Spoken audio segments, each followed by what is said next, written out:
ये है भारत का सबसे सुंदर पक्षी, भारत का राष्ट्रीय पक्षी मोर। बच्चों से लेकर बुजुर्गों तक सभी को आकर्षित करने वाला, अपने नृत्य से सबको मोहित करने वाला पक्षी। इस पक्षी में इतनी विशेषताएं होने के बावजूद भी ये दुखी क्यों रहता है और नाचते समय अपने पैरों को देखकर क्यों रोता है? तो चलिए जान ही लेते हैं आखिर क्या है सच्चाई।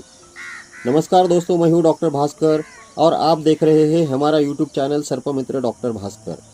ये भारत का सबसे सुंदर दिखने वाला पक्षी है जो फैसियानिडाई परिवार का सदस्य है। आमतौर पर पक्षियों के नर और मादा को पहचानना थोड़ा कठिन कार्य होता है, लेकिन इनके नर और मादा को इनके सिर पर लगी कलगी से आसानी से पहचाना जा सकता है। नर के सिर पर लगी कलगी आकार में बड़ी होती है, जबकि मादा के सिर पर लगी कलगी छोटी होती है। मोर पंख, जिसे मराठी में मोर पिसारा कहा जाता है, केवल इनके नर में ही पाए जाते हैं। ये पंख नर के पूंछ पर गुच्छे में लगे होते हैं और इस गुच्छे में 150 तक पंख हो सकते हैं। इन पंखों की लंबाई 6 फीट तक हो सकती है। इन सबके बावजूद ये अन्य पक्षियों की तरह उड़ तो सकता है, लेकिन ज़्यादा दूर तक और लंबे समय तक नहीं। ये शिकारियों से बचने के लिए उछलकर पेड़ पर चढ़ जाते हैं। नर को मराठी एवं हिंदी में मोर और इंग्लिश में पिकॉक के नाम से जाना जाता है, तो मादा को मराठी में लांडोर, हिंदी में मोरनी और इंग्लिश में पी हैन के नाम से जाना जाता है। इनके बच्चों को पी चिक्स कहा जाता है, तो नर, मादा और बच्चों को सामूहिक रूप से पी फाउल कहा जाता है और इसका साइंटिफिक नेम होता है पैवो क्रिस्टेटस। इनकी भारतीय मोर, अफ्रीकी कांगो मोर और हरा मोर ऐसी मुख्य 3 प्रजातियां एशिया में पाई जाती है, लेकिन कभी कभी अफ्रीका और ऑस्ट्रेलिया के कुछ हिस्सों में भी दिखाई देती है। बरसात के मौसम में नर जब पूरी मस्ती में नाचता है तो इनमें से कुछ पंख टूट जाते हैं।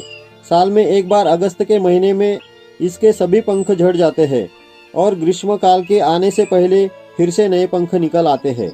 बरसात के मौसम में जब ये नाचता है तो ऐसा लगता है जैसे इसने हीरो से जुड़ी कोई शाही पोशाक पहनी हो।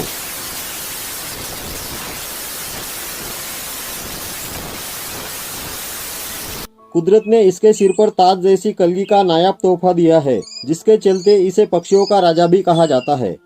इसके अद्भुत सौंदर्य के कारण ही भारत सरकार ने इसे 26 जनवरी 1963 में राष्ट्रीय पक्षी घोषित किया है।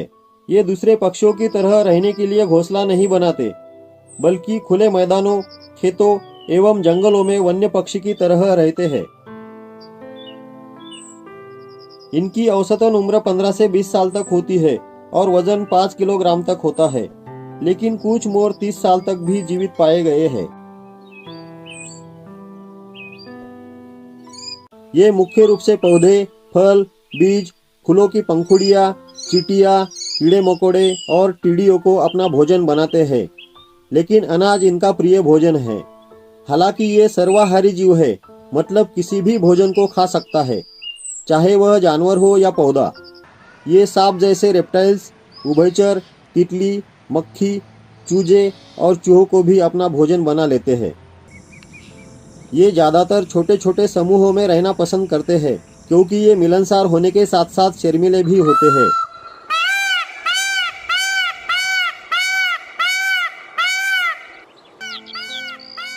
इनकी आवाज़ बहुत ही तेज और कठोर होती है, जो 1.5 किलोमीटर की दूरी तक सुनाई देती है, लेकिन ये आवाज़ हमेशा एक जैसी नहीं होती, क्योंकि ये अलग अलग कई तरह की आवाज़ें निकाल सकते हैं। बारिश के मौसम में इसका मीटिंग पीरियड होता है। मादा के साथ मीटिंग करने से पहले इनका नर अपने पंखों को फैलाकर मादा को रिझाने के लिए बड़ा ही मनमोहक नृत्य करता है। इसलिए पौराणिक कथाओं के अनुसार ऐसा माना जाता है कि मोर जब नाचता है तो नाचते नाचते वह अपने पैरों को देखकर रोने लगता है और उसके आंसू निकल आते हैं। तब उसकी मादा आंसुओं को पी लेती है, जिससे वो गर्भवती हो जाती है। इसलिए माना जाता है कि पक्षियों में मोर ही एक ऐसा पक्षी है जो काम पर विजय प्राप्त करके बच्चे भी पैदा करता है। लेकिन ये सिर्फ अंधविश्वासी बात है, क्योंकि मोर सहित सभी पक्षी क्लोक्याकल किस के जरिए प्रजनन करते हैं।